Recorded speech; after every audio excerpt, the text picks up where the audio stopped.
finishing materialnya pun juga dibikin sederhana aja gitu. Ada 2 material doang, cuman cat warna putih yang halus, sama ada cat warna abu-abu yang bertekstur.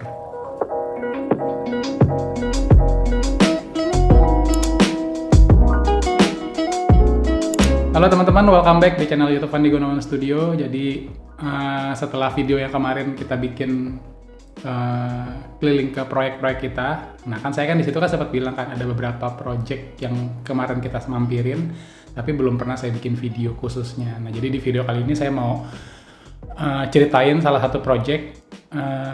Ini adalah rumah tinggal di daerah Taman Semanan Indah. Luas kaflingnya itu tuh 6x15 teman-teman. Nah di video yang sebelumnya kan waktu pas kita kemarin visit sudah masuk tahap finishing ya. Cuman memang ini sekarang sudah lebih rapi lagi, sudah lebih ya sudah terlihat selesai lah teman-teman. Pekerjaan yang terakhir sedang dikerjakan tuh lagi bikin pekerjaan kanopi sama pagar aja sih, sama lagi finishing pintu. Tapi pekerjaan sipilnya semua sudah selesai. Nanti saya akan kasih lihat progres terakhirnya, tapi sebelum kita ke sana mungkin saya coba jelasin dulu ya denah dan desain dari si rumah ini. Jadi ini tuh sebenarnya ada rumah lamanya, cuman memang kita hancurin aja. Aku tuh nggak ada foto bentuk rumah lamanya teman-teman, tapi waktu pas selesai dihancurin, nah itu tuh kira-kira di sekitar awal bulan Juni lah teman-teman. Fotonya seperti ini nih. Jadi memang kondisinya ya udah gitu, tanah kosong. Jadi kayak seperti tanah kosong aja. Habis itu baru kita ngebangun ulang dari sana. Nah ini kalau kita ngeliat lantai dasarnya teman-teman, jadi pas masuk ya ada carport di depan, dua mobil. Terus masuk ke dalam, di sebelah kiri itu langsung ada tangga untuk naik ke lantai 2. Nah di sebelah kanannya itu tuh adalah living room, ruang keluarga. Ada di belakangnya ada satu kamar tidur. Nah antara kamar tidur dengan kamar mandi, nah itu aku bikin ada seperti void gitu teman-teman. Jadi ada kayak ruang terbuka, lebarnya juga cuma 1 meter. Itu dia bolong sampai ke atas, jadi itu untuk masukin udara, untuk masukin sinar. Nantinya sih pengennya di situ di finishing pakai lantai kerikil gitu teman-teman, supaya memang ya ada kayak semacam taman-taman kering, tapi di satu sisi bisa untuk sebagai light tunnel dan juga untuk nerangin area yang ada di belakang gitu. Dan sekaligus juga kamar-kamar yang ada di antaranya bisa punya bukaan ke arah situ gitu, jadi bisa masuk sinar dan bisa masuk udara juga.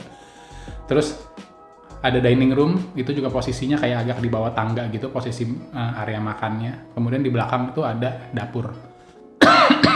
Ya udah teman-teman, open plan seperti itu aja. Jadi memang nggak ada sekat lagi gitu, jadi memang ya udah lebih plong aja karena kan rumahnya kan nggak terlalu besar. Jadi ya aku menghindari terlalu banyak kayak sekat-sekat ruang yang bikin kelihatan ruangnya jadi kelihatan sempit sih.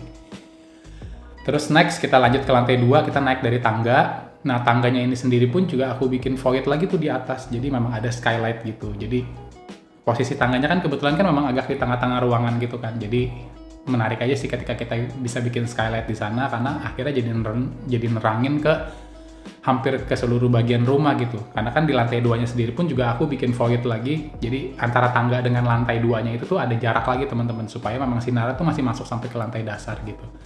Jadi ya kalau misalnya memang pada siang hari, jadi kalau misalnya pada siang hari gitu sampai sore, ya kita efektif sebenarnya nggak perlu nyalain lampu sih, karena memang udah cukup terang, bahkan sangat terang. Bahkan karena finishingnya juga mereka pilih kayak lantainya pun juga abu-abu muda gitu, terusnya jadi nggak ada warna yang terlalu gelap gitu, jadi ya bener-bener terang aja gitu di rumahnya.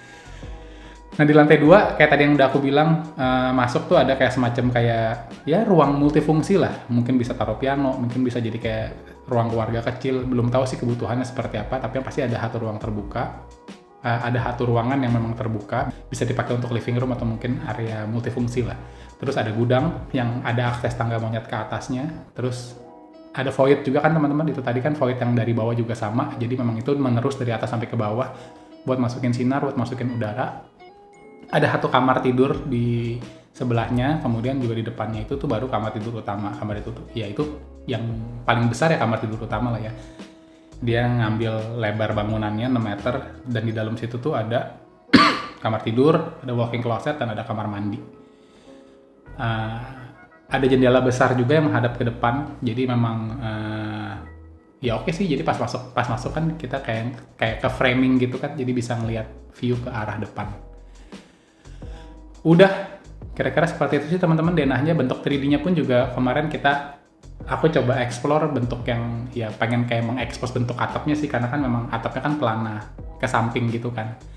Terus instead of kita bikin kotak, aku coba studi bikin bentuknya tuh jadi seperti kayak segitiga. Terus ada kanopinya, terus finishing materialnya pun juga dibikin sederhana aja gitu. Ada 2 material doang, cuman cat warna putih yang halus, sama ada cat warna abu-abu yang bertekstur.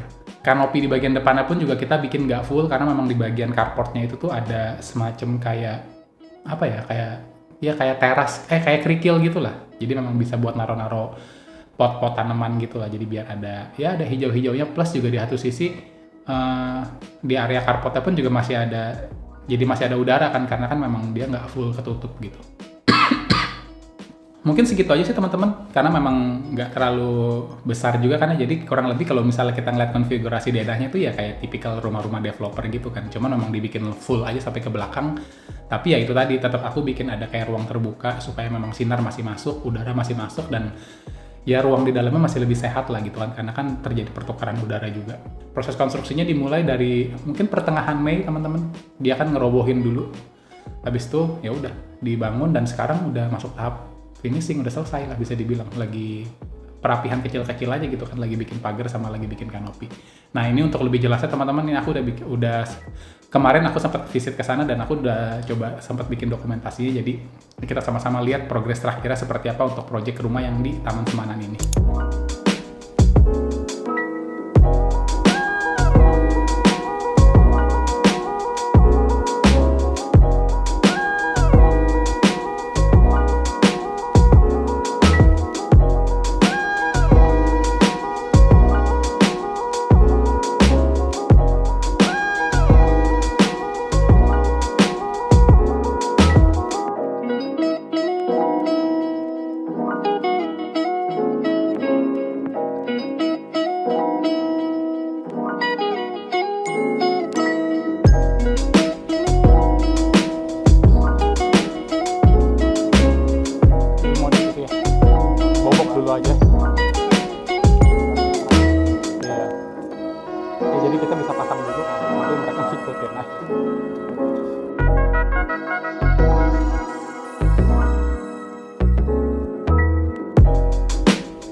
Oke teman-teman, jadi kira-kira seperti itu progres terakhirnya. Udah bisa dibilang udah kayak mau selesai lah teman-teman kan.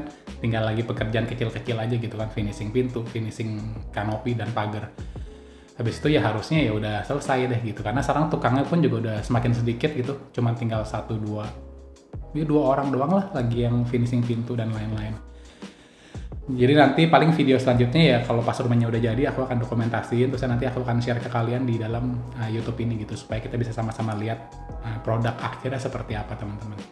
Semoga videonya bermanfaat teman-teman, dan kalau kalian ada pertanyaan kalian bisa drop di kolom komen, nanti aku akan coba jawab. Nextnya mungkin aku akan bikin video yang rumah di Permata Media ya, sama di Sunrise, itu kan belum ada videonya juga kan. Nanti aku akan bikin di video selanjutnya ya. Jadi untuk yang project ini segini dulu, dan kita ketemu lagi di video-video selanjutnya. Bye-bye.